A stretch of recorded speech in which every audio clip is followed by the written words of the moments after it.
everything exists here and now. How is it possible? That's a wonderful topic. The idea that everything exists in the here and now is really about recognizing that all possibilities, all timelines, and all realities are accessible to us in this present moment. It's a matter of tuning our awareness and shifting our perspective to see that everything is interconnected and that the past, present, and future are really just different facets of the same eternal now. Can you tell us or remind us what type of perception of the reality do we have in the mainstream before we realize that everything exists here and now? Absolutely.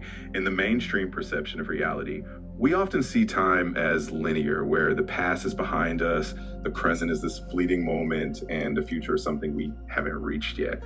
And this perspective tends to make us feel a bit more separate from our potential and from the infinite possibilities that exist.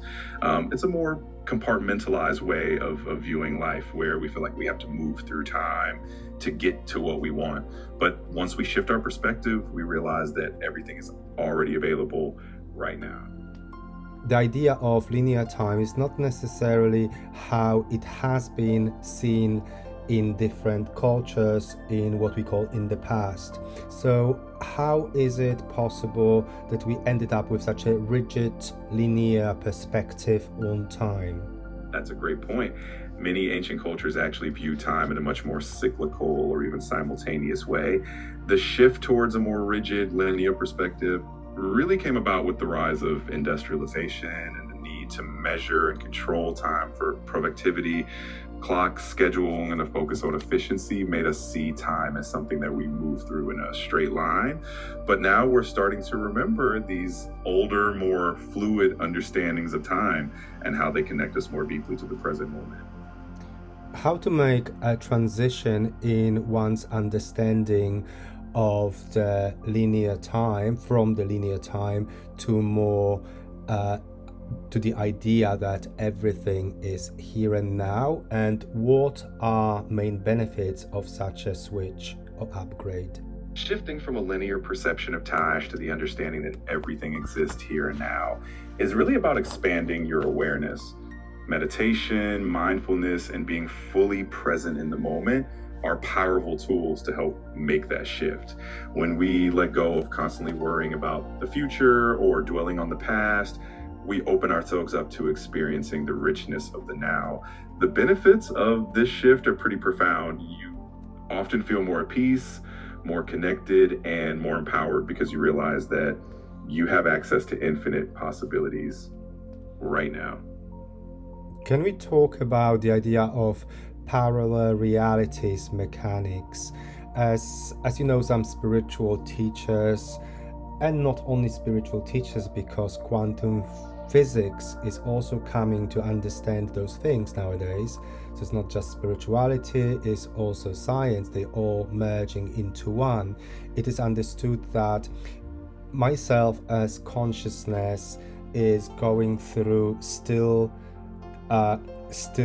frames of a picture, and that is creating the experience of linearity of a story of time and space.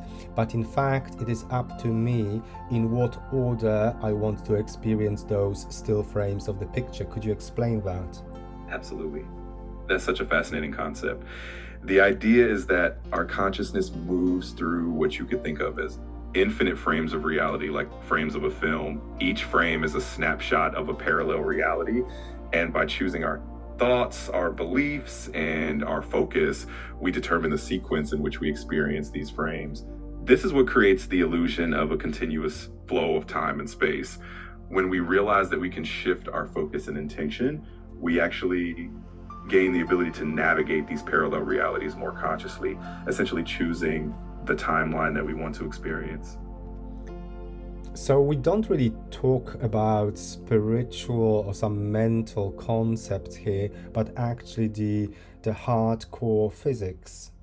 Exactly. It's really fascinating how the lines between what we consider spiritual and what we consider scientific are really blending together, especially with the advances in quantum physics.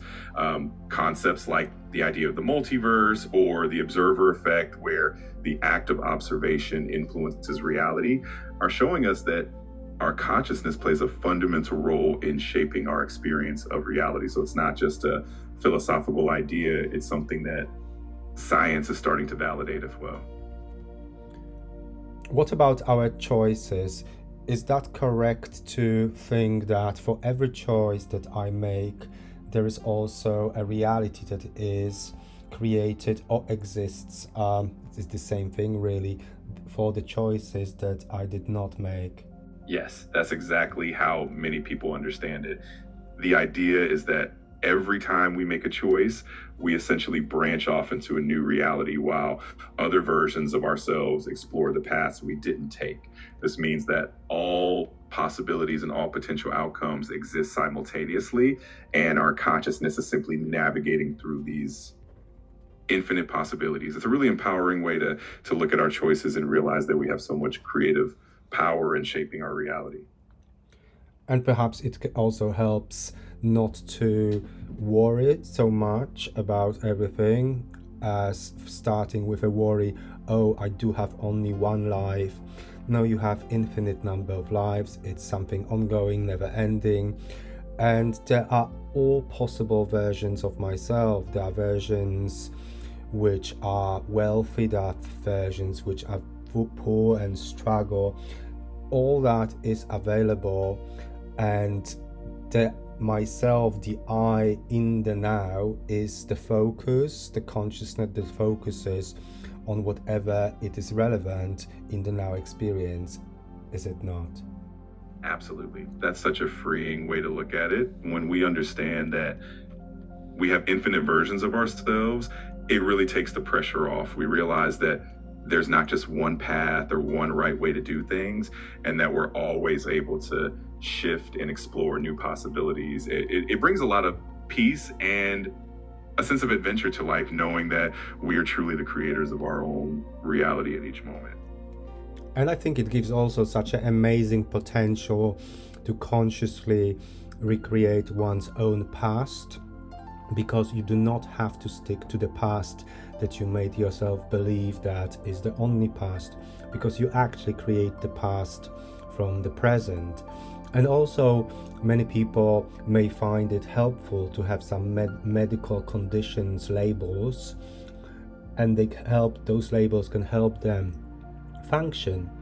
But at the same time, it also gives them a possibility of changing or removing certain labels, as labels determine a situation, a state of being in the moment when the label is given, and it's not necessarily meant to be for life.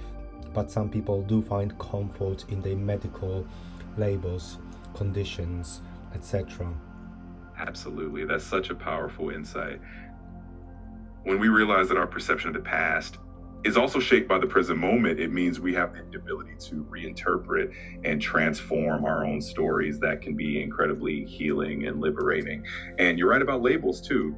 They can be helpful in understanding certain experiences or conditions, but they don't have to be permanent. We always have the freedom to evolve beyond them, to rewrite our own narrative, and to embrace new possibilities for ourselves. How can the listener begin using this knowledge for their own benefit starting now? Well, a great way to begin using this knowledge is simply by practicing presence. That means taking a few moments each day to really ground yourself in the now, paying attention to your breath, your surroundings, and just being mindful of the present moment. Another powerful practice is to consciously choose your thoughts and beliefs, focusing on the reality you want to experience. And remember, it's all about exploration and playfulness. So enjoy the journey and trust that you have the power to create your reality in every moment. Thank you so much for doing it with me and for us as well. You're so welcome. It's always such a pleasure to dive into these topics with you. I'm really glad you find it helpful, and I'm always here whenever you want to explore more. So thank you for bringing these conversations to life.